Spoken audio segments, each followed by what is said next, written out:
Oh my goodness. Is this a prototype of the machine? That looks like... Oh, it's another super high voltage instantaneous kinesis machine. Indeed, it would appear so, though only a prototype naturally. Ah, so you got here then? Gina, well done for finding this place. And in such little time. You've really worked miracles. It's Toby here who's the miracle worker. Ah, always cute. Gregson? Oh, I thought you lot would show up before long. Hello, Inspector. That's one knitted brow. He looks like he's eating a lemon, not a bag of fish and chips. So, Inspector, is there any sign of the engineer? Certainly not. We didn't find a soul in here. Oh, what a shame. Well, thank you for letting us know about this place and giving us a chance to investigate. According to what Gina tells me, we only found it thanks to a clue that you lot turned up. I wouldn't wanna, say, go to Paris with a debt of gratitude unpaid now, would I? Thank you. Anyway, if you're hoping to snoop around in here, I'd get cracking. Lord Van Zeeks and the forensic investigation team are on their way. Them again. I imagine you've got a picture by now, and they don't take too kindly to lawyer types. Right. So then, my dear fellow, let's turn this place upside down whilst we have the chance. I don't suppose they have, how did you say it? They also don't take too kindly to, great detectives, I would assume. And you, Sholmes? Pardon?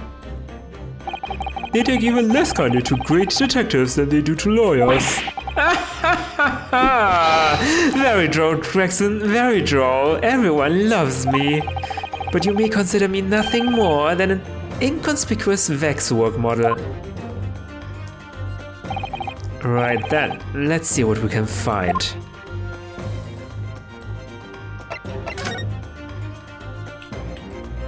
Gregson, would you mind stepping aside so we can investigate? Okay, it's the birdcage.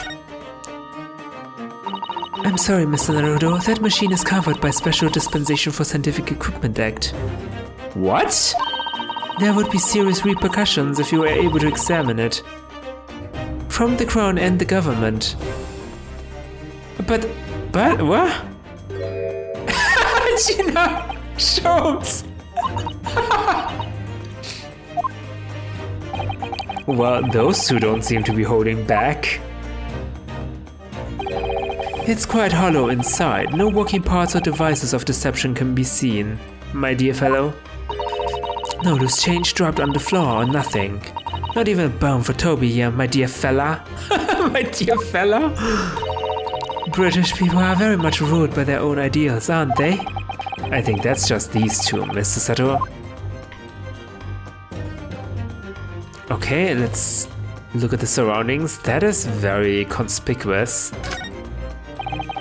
It's a trophy of some sort. What do you mean nothing? Ah, this appears to be the most interesting. Yes, most interesting indeed, wouldn't you say? It's an impressive looking back massager, that's for sure. I've no doubt that if you hit your shoulders a few times with that, your aches and pains would soon go away. It's a Royal Society trophy for excellence in science. A young scientist could wish for no higher honor. Oh. Would you like a massage? No, I'm fine, thank you. I had no idea it was such a grand thing. I think it's becoming increasingly clear that there's much more to this Mr. Anakdraba than conjuring tricks. I couldn't agree more, my dear madam. And how about you, Mr. Naruhodo? Wouldn't you like to take it with you? For your tired shoulders, of course. He's not going to let that go, is he? It's curious though, isn't it? You would expect such an important trophy to be proudly on display somewhere, not haphazardly cast aside. English gentlemen can be quite a mystery at times. I think it's just him.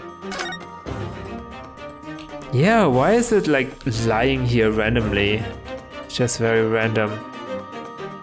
Oh, look at that. Arrows for a crossbow.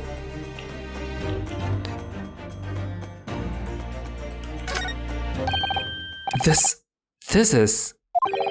It's a European-style quiver of arrows with steel bolts inside. Oh, do you suppose?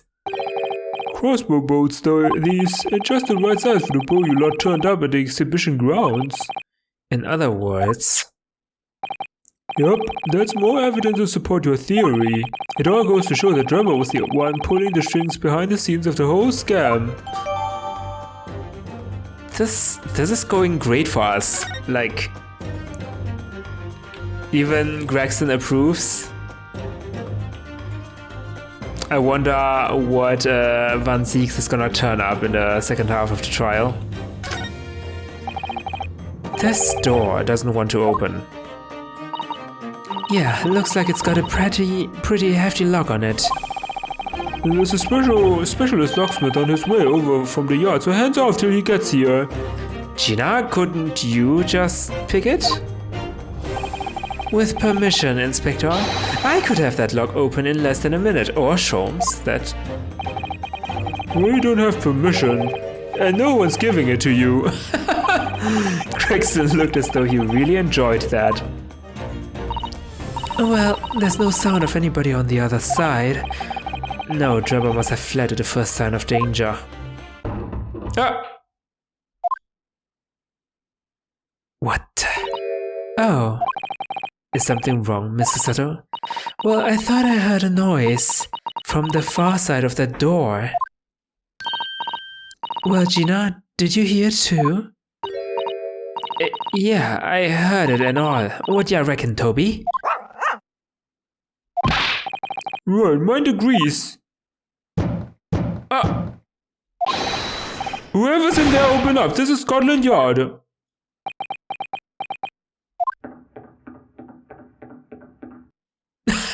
Now they're just fleeing. Oh god. Great. Oh my, someone is in there. And they just fled.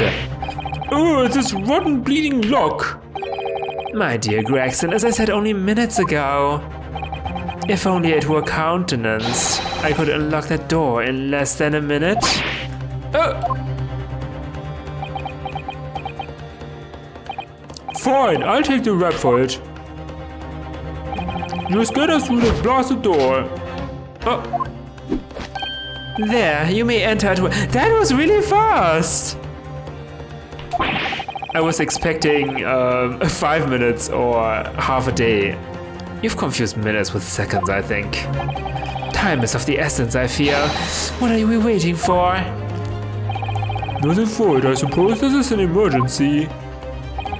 There's a strong possibility that beyond that door is the engineer you all seek. They just fled! Be prepared for action, my dear fellow. Yes. I have a katana. Is that enough? Oh. Oh. Oh god! Is that a bomb? There's a bomb. What? What's happened in here? Why is everything upside down? No, the bomb! Rats, there ain't no one in here after all. Wait, where did they flee? Through the window? On the rooftops? What? But there must be. It was only moments ago that we heard those noises. Maybe that was the sound of Trevor running away. But there's only one door into this room. Yeah. And no windows that could afford an escape route. Those skylights are too high. What I said. Ah! What's that up there? What? Are they footprints on the ceiling? Blow me, what have we here then? Don't touch it. Oh, what? Is no one paying attention to the bomb? Looks like someone was trying to burn something in a hurry. Good, we recovered that. Let's go. Oh, that looks like a set of blueprints. San. To what? To that Professor Hairbrain's bombing machine, is it? Blimey, if we had things that have been known to muck about trying to investigate all that scrap metal. Hello, the bomb, everyone. There's something of great interest here too. Sholmes! Am I missing something? Why am I panicking? Why am I the only one who's panicking right now? This rope was flying on the floor at the foot of that pillar. A rope? What's significant about that? Never mind. Okay, you see, but you do not observe, Mr. Naruhodo. Huh? We must investigate the entire room thoroughly and before the forensic investigation team arrive too.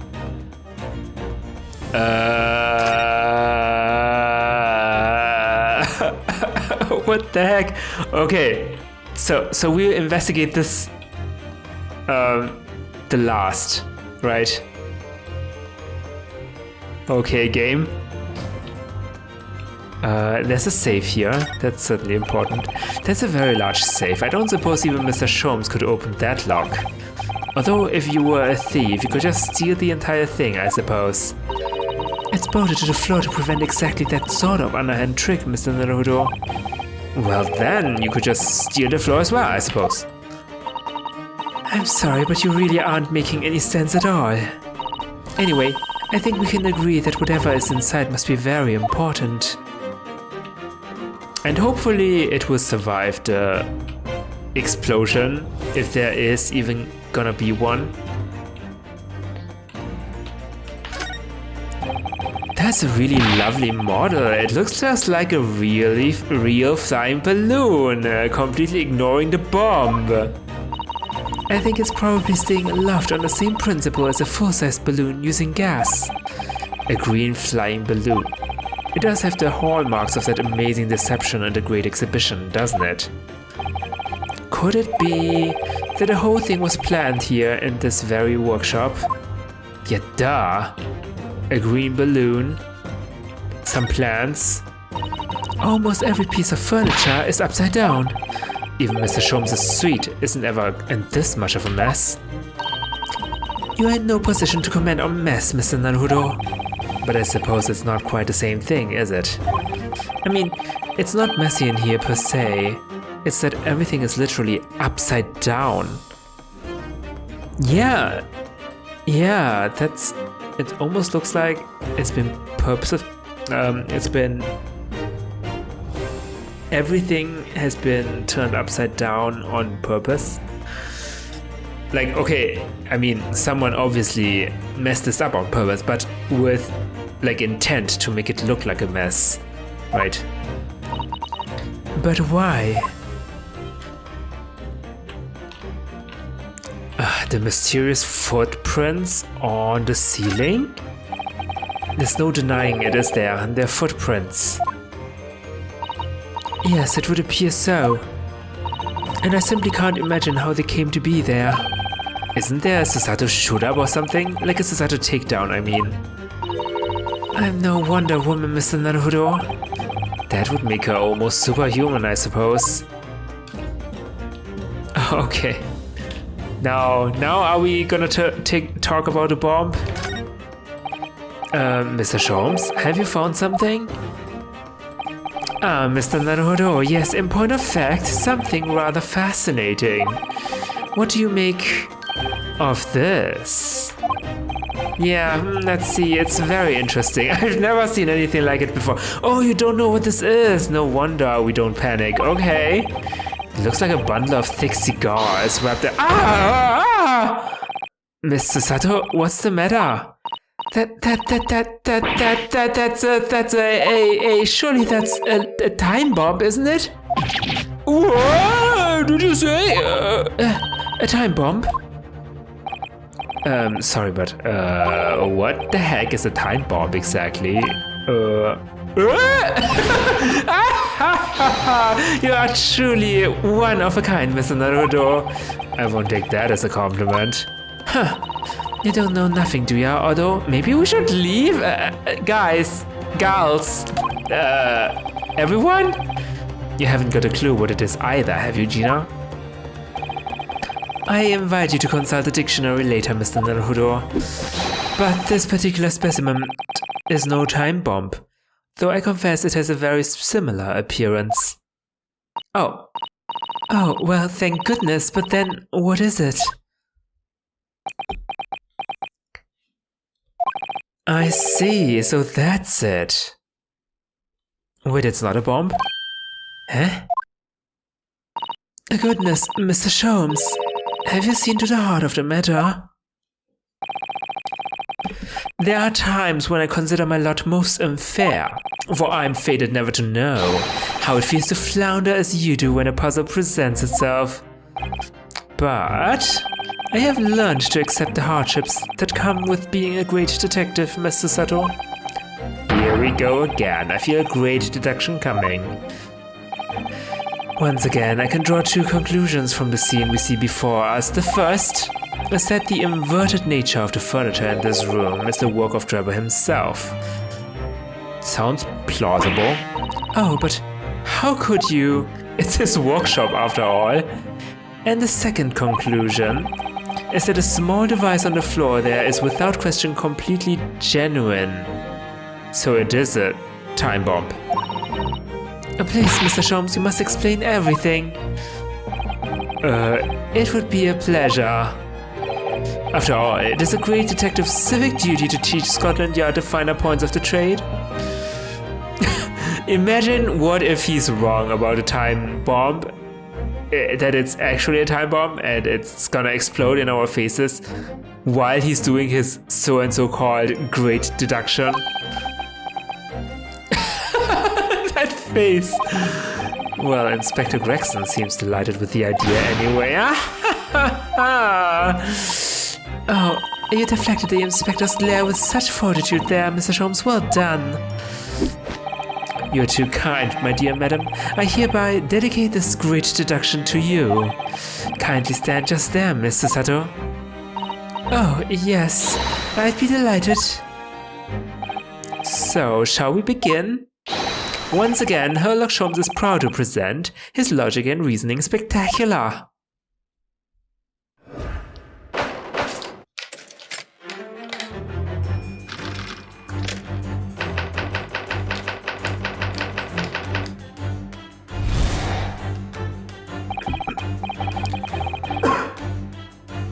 It's plain to see that this room is in complete disarray. The bed, the table, the chairs, the lamp, everything is upside down. Almost as if every item in the room had until recently been happily positioned on the ceiling. What? I don't like where this is going. Before falling straight down onto the floor. Every item in the room was on the ceiling. Are you suggesting that... Indeed, the key here is gravity. It would appear that technology has at last succeeded in freeing us from the great pull of the Earth. For the gravity in this room was reversed and then suddenly restored to normality. Goodness! Susato-san, so impressed. The inverted furniture clearly reveals the truth about the part gravity played in this whole business. I quite understand your skepticism, Mr. Sato. I too was incredulous at first.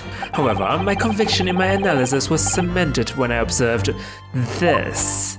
An anti-gravity device, almost identical to one that featured in a dream of mine only the other day, in fact. In a dream of yours? But then why does it have a clock on it? A most relevant question indeed. That is a timing device that controls when the gravity direction will switch. What? Why would you build something like that?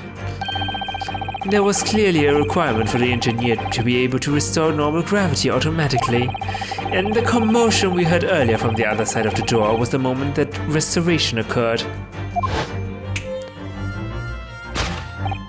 Yes, the reason why everything in here has been turned upside down is because of the anti-gravity device. Oh my god, like, considering the footprints on the ceiling, this makes perfect sense. And assuming this was definitely an anti-gravity device, Enoch Drebber or someone else might have just set a timer on the device to disable the anti-gravity stuff, right? And then fled through the window on the ceiling. That would be crazy though. Everything points to that theory though. This is crazy. So you see, we need look no further to explain the state in which we now find this room.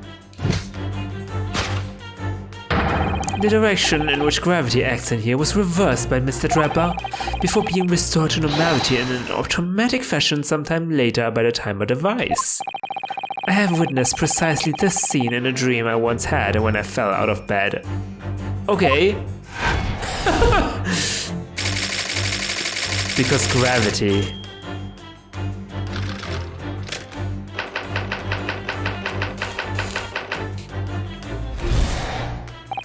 Now let us consider the next conundrum. What was our engineer friend's aim? Indubitably, the greatest clue we have to explain his actions is above our heads. Yes, how is it possible that there are footprints all the way up there on the ceiling? A question whose answer will lead us neatly to the truth, my dear madam. The reason there are footprints on the ceiling is because of the nearby skylight. Of course, Trevor's aim was singular, to escape. However, there's but one way into this room excepting the skylight, that is.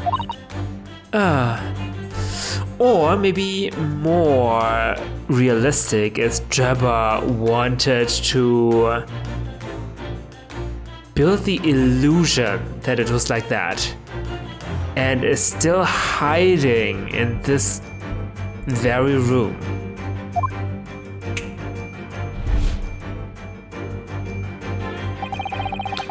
By inverting the gravity in here, Trevor was able to fall conveniently to the ceiling. Oh, yeah, okay. Wait, what? You mean sometime before that, right? And make his escape via the otherwise inaccessible skylight, leaving those footprints behind on the way. But the ceiling here is very high, Mr. Sholmes. If the gravity reversal was sudden, wouldn't Mr. Draper have fallen up to the ceiling rather violently? Falling up is both scientifically and philosophically a rather interesting concept, I feel, completely ignoring the question. But the man was cornered with nowhere to run, so escape through the skylight was his only option. You may recall that I found this in the room earlier, which I believe offers a solution. Oh, the rope. To reach the intended destination, what better tool than this rope? By anchoring one end to the wall, the man was able to lower himself safely to the ceiling, which explains how Trevor was able to escape this room before our arrival. He reversed the pull of gravity and fled via the skylight. And personally, I should very much like to reverse the pull of gravity again now, just for fun.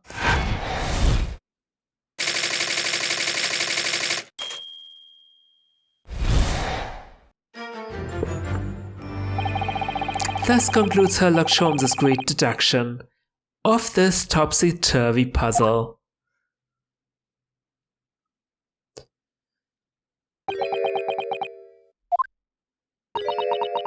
She doesn't even care.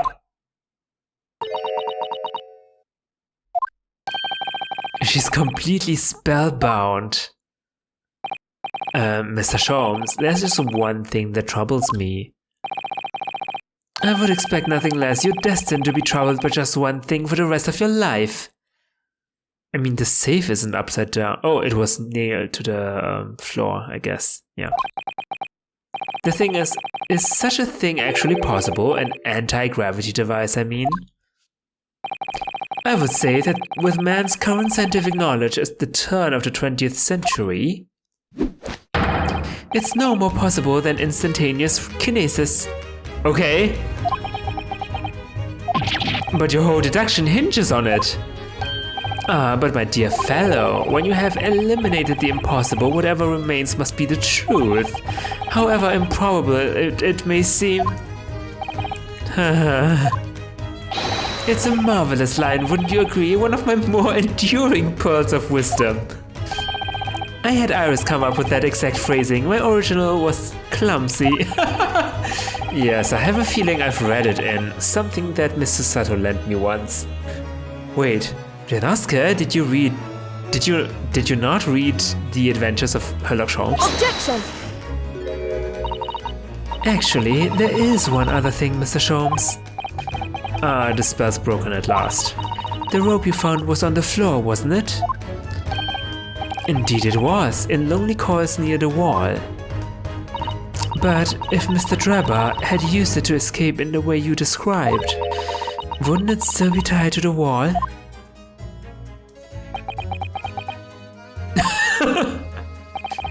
Mysteries inevitably unravel in the end, as I think you'll find two ropes. And as evidence of such, you need only look at the mystery we face in this room, now skillfully unraveled. That argument is as circular as the coils of rope. I think perhaps we might need to give Mr. Sholmes the usual little helping hand. I'm sure with some minor corrections, the great detective's great deduction will lead us to the truth. Yes, you're right. And we must do it quickly before Enoch Drebber gets away. If you're ready, then let us resume. Sherlock Holmes' logic and reasoning spectacular.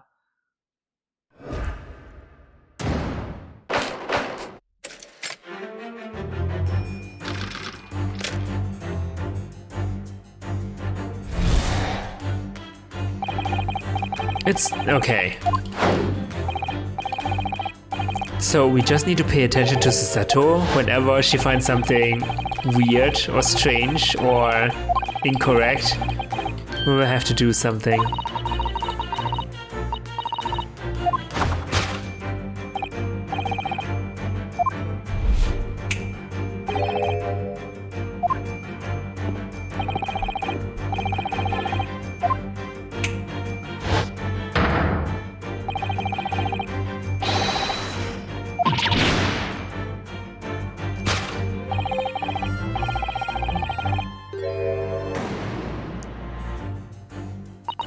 To think gravity could have been reversed in this very room, I find the whole idea utterly enthralling. Only Mr. Sholmes could conceive of such an explanation. But the man himself admitted it was a scientific impossibility, so... Yes, you're quite right. We must completely discount the idea at once. Oh, that's unusually merciless of you, Mr. Sato. When you have eliminated the impossible, whatever remains must be the truth. The great detective himself said so, didn't he? While refusing to part with his dreams of anti-gravity devices. Yes, I suppose so. Well, let's see if examining this topsy-turvy scene a little more closely reveals some proof that shows exactly what the gravity in this room was or wasn't doing.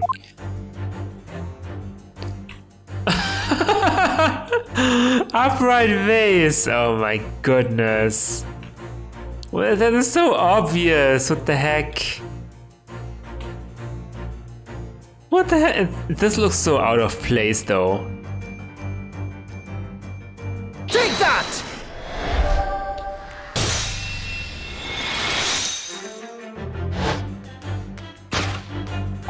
The upright vase clearly reveals the truth about the part gravity played in this whole business. Upon my word, Mr. Naruhodo, you've surpassed yourself by completely turning my argument on its head. Trying to impress your assistant here, perhaps? Ooh. No one is trying to steal your spotlight here, Mr. Sholmes, trust me. As you rightly say, though it appears at first glance that all the furniture in this room is upside down, this unassuming slender vase is standing keenly to attention. And unlike the large safe, there's nothing affixing it to the floor. And it's the exception that breaks the rule. In short, much as it pains me, the gravity in this room was never inverted at all. My deepest sympathies for your loss. Oh, poor Mr. Sholmes. But the show must go on, so let us continue. Now that we know this contrivance is not in fact an anti-gravity device, there remains but one other possibility. You don't say. It's a time bomb. Someone deliberately turned over every piece of furniture in here. Which might sound obvious, but leaves one mystery very much unresolved.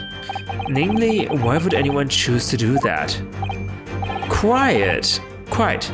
And naturally, there is an explanation.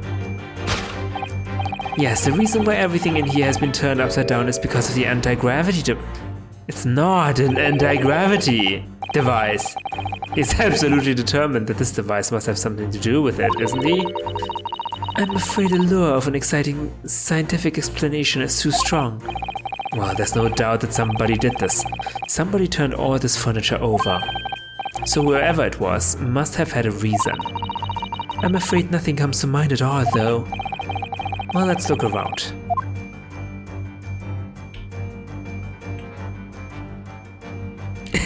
Anti-gravity device. What the fuck? What the fudge? Look, there's something written on the underside of this armchair. Oh yes, safe 432582? Safe? As in safe and secure? As in secure lockable box, I think. Admittedly, more likely. Well, there is a large safe bolted to the floor on the other side of the room, so yes. So you mean this number would let us open it? I wonder why it's written here, though. Take that!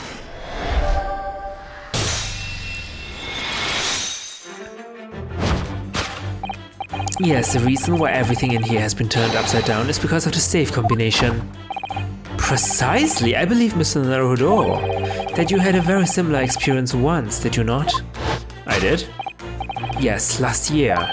When I bought a lottery ticket and noted the ticket number down on the inside cover of a book just in case. That's it! For people are forgetful souls at heart and always make a written note of important information. Just keeping the ticket itself safe would be more sensible, I think. And what, pray, happened next, Mr. Naruhodo? When the day of the draw came round, I'd forgotten which book I'd written the number in and had to turn my room upside down to find it. That's it! For people are forgetful souls at heart. Not if you always know things in the same place. I actually won a second prize, you know? But I couldn't remember which magazine I'd slipped the ticket into, so I had to turn— Thank you, Mr. Naruhodo, but I believe I proved my point now. Which is that a very similar scenario has clearly unfolded in this room. Finding himself requiring access to the safe, the occupant of this room needed the combination code. He remembered that he'd written it on the other side of a piece of furniture, but forgot which one, leading to the state in which we now find the room. Yes, Mr. Trevor overturned all the furniture in here in a desperate hurry to locate the combination code that would unlock the safe.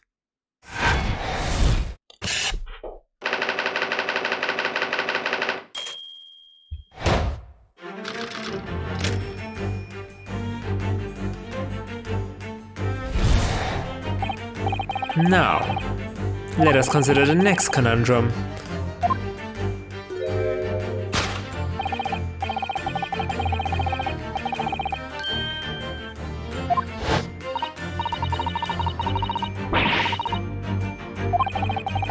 Oh yes, how is it possible that there are footprints on the ceiling? A question whose answer will lead us neatly to the truth, my dear madam. The reason there are footprints on the ceiling is because of the nearby skylight. Well, if a change in the direction of gravity can't explain it, then how did those footprints get there? Yes, I feel as though that particular mystery has just become even harder to solve. I can't think of any other way to explain it at all. Oh, life was so much simpler in those halcyon days when gravity could be reversed. It was minutes ago, and those halcyon days never existed in the first place. Well, I suppose we must simply put our faith in Mr. Sholmes and observe the area in more detail. Putting our faith in Mr. Sholmes is what gets us into these situations in the first place. Oh, the balloon. Oh. Ah! A shoe?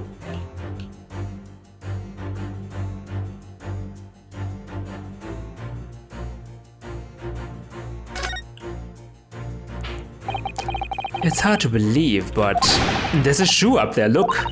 Oh yes, and there are more footprints on this little balloon too.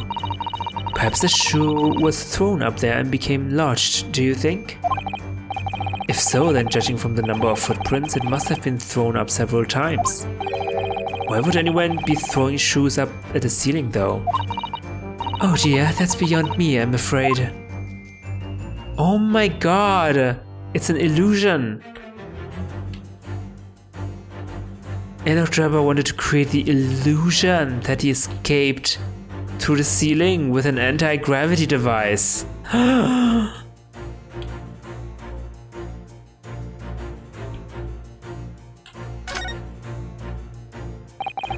This is a gas balloon, isn't it? It's tiny, but it does seem to be a real balloon. Yes, I think you're right. I think it's helium that's keeping it up. A green gas balloon.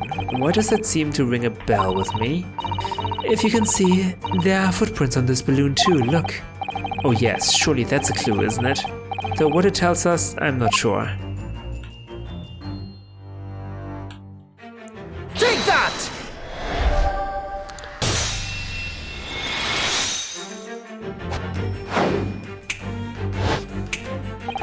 The reason there are footprints on the ceiling is because of the nearby shoe. And on closer inspection, there are clearly footprints all over the balloon as well. In other words, the aim was never the skylight at all, but the balloon. But for what purpose? A green balloon, that seems somewhat familiar data. It was a piece of green balloon's envelope that Mr. Naruhodo and Iris found at the scene. And inside the green balloon, the Master Gods claims he saw above the stage when the incident occurred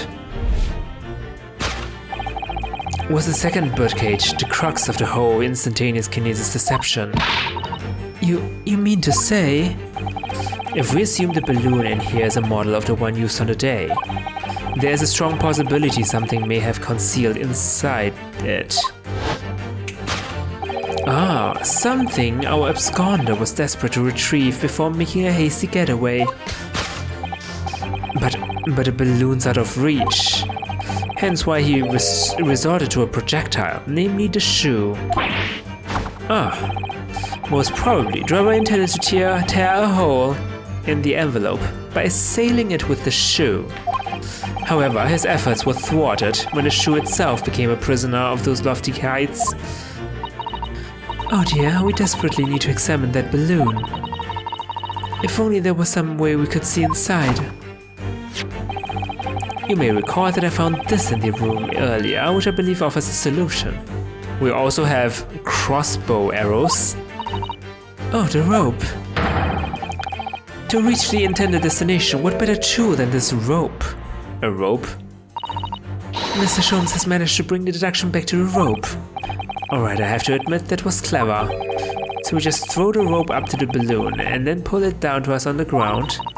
Which is much easier said than done, I feel. And could take us a very long time as well. True, perhaps we need a more surefire method. In fact, we already have one of those, don't we? What? Like, this thing? What's its name? What's its name again? Miguel? No. What's its name? No. Crossbow? Take that!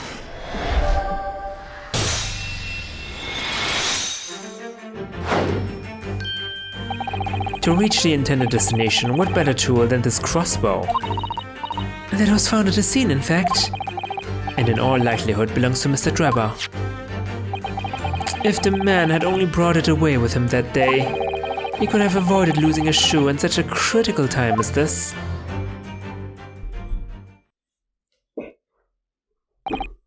So, shall we?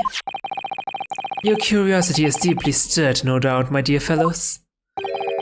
What is it that Enocdraba has hidden inside that balloon? Don't we need permission from Gregson? Okay, no.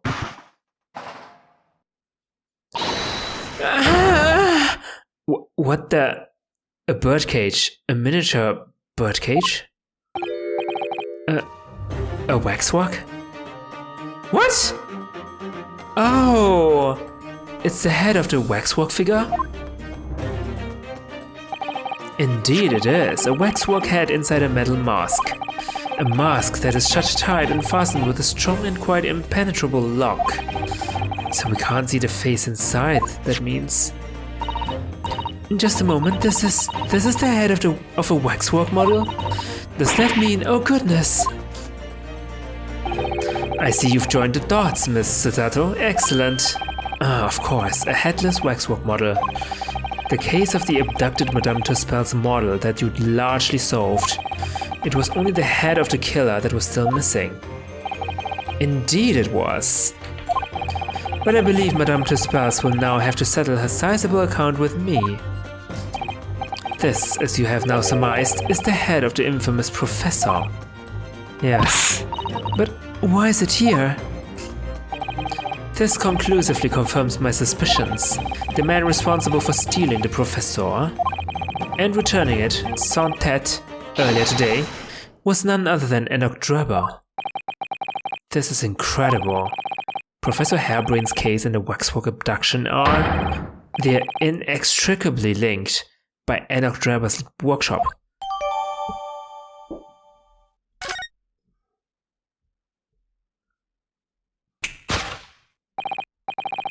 Well, it appears our logical pleasure cruise has come to an end, my dear fellows. All that remains is, yes, to speak with the architect of this adventure. The architect? You mean Mr. Drabber? As it seems quite impossible that he escaped via one of the skylights. Obviously, the man must still be here in the room. Oops. I'm so sorry. Obviously, the man must still be here in the room. What? And his location should be abundantly clear. If you simply reflect on the journey we've made together during this deduction. Enocdraba is right here, somewhere in this room. So, Mr. Naruhodo, will you do the honors? Yes, of course. Mr. Draba's hiding place must be the... Must be the what? Cupboard. The wardrobe. I mean, the only thing he can hide in is the wardrobe. Wardrobe, right? Take that! It's not. Alright, Mr. Drabber, come out! Oh. Not there, Mr. Naruhodo.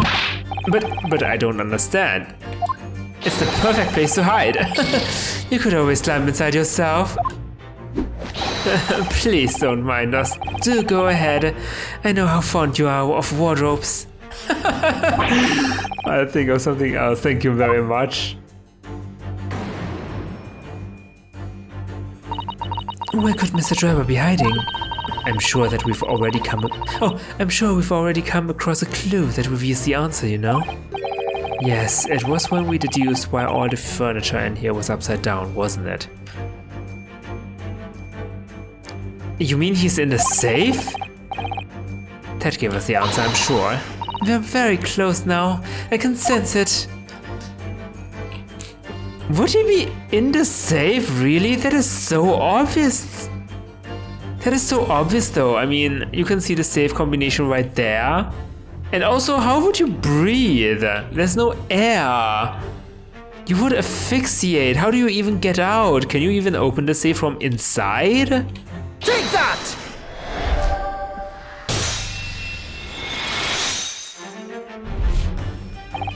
Before we gained access to this back room, we heard noises from in there. which tells us that the engineer was still in the building at that point in time. He was in fact searching for the combination to his safe, and pressed for time, made no attempt to right the furniture that he overturned in the process, from which we can deduce that his search for the combination happened very recently. In summary, Mr. Enoch Drebber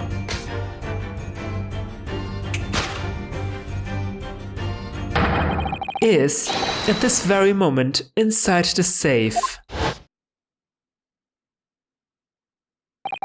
Thus concludes Sherlock Holmes' great deduction of this topsy-turvy puzzle.